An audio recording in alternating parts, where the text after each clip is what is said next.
This is a Chuki production.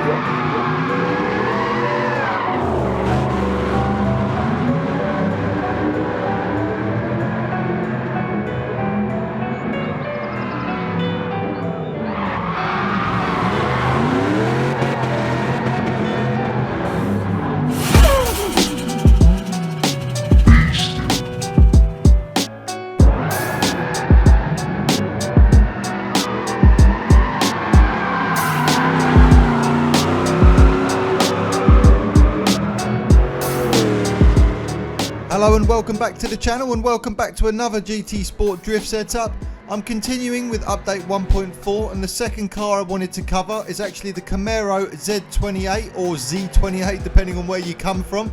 Now on the last video, which was for the Clio V6, I did also ask you guys what car you would like to see next, and this is what predominantly came up. So hopefully this build's going to be as much fun for you as it has been for me. It has been a little bit challenging, certainly compared to that Clio V6. It's a much harder car to work with. It has an absolutely beautiful engine though, as you'd expect from a 1960s US muscle car. But at times that V8 can actually feel very lazy, and it can happen at the most awkward of moments. You're coming into a corner, you've whipped your handbrake up, you just need to start putting that power on, and it takes forever to sort of wind up. Now I have alleviated this as much as possible with the build that I'm giving you today, and it's definitely far better than when I first started out, but it is something to bear in mind. Don't always expect the car to respond quite as well as some of the things you might be used to drifting. That being said though, I have had a lot of fun actually making this video for you today, and this car is a real pleasure to use. I did end up using two different tyre setups for this to make this video, and I will go through all of that with you whilst we're doing the settings, because there is two options there and I like both of them in their own way, and they seem to work best on certain tracks as well. But like I say, I'll go through that with you in a minute. If this is the first time you come to the channel, or you haven't done so yet, please make sure you subscribe. I've got plenty of videos like this coming out all the time. I intend to cover the rest of the cars that have come out in this update as well over the coming days. Give the video a like, it really helps me out when you do, and also again use that comment section down below to let me know if there's anything in particular you'd like to see me cover from this update, or if there's just something else you'd like to see me doing here on the channel.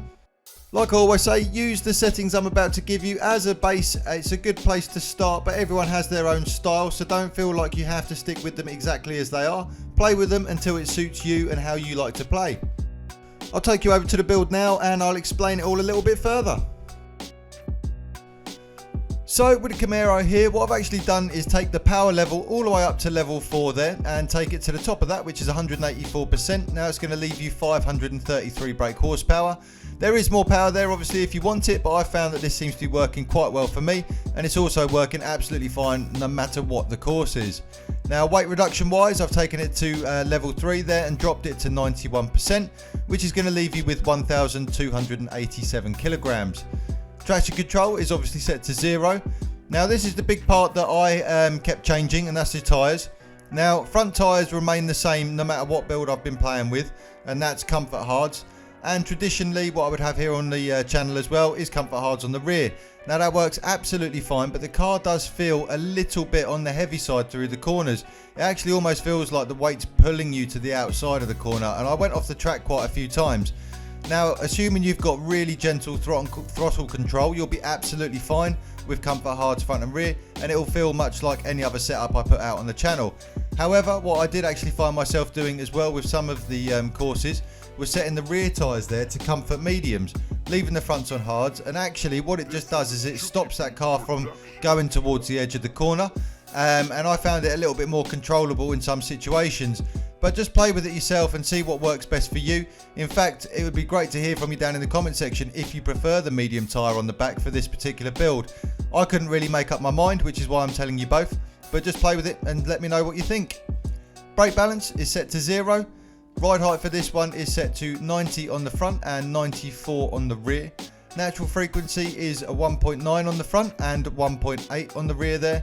Anti-roll bar, I don't believe I've even moved. It's set to, I've set it on 7 on the front and 4 on the back. The compression and rebound remain exactly the same there at 60, 60 and 90 and 90.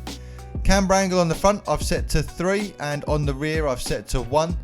tow angle on the front is set out 0.25 and on the rear is in 0.15. Downforce you can't play with. The differential, I haven't felt any need to change that whatsoever. I've just left it. Now transmission, I've set to fully customized.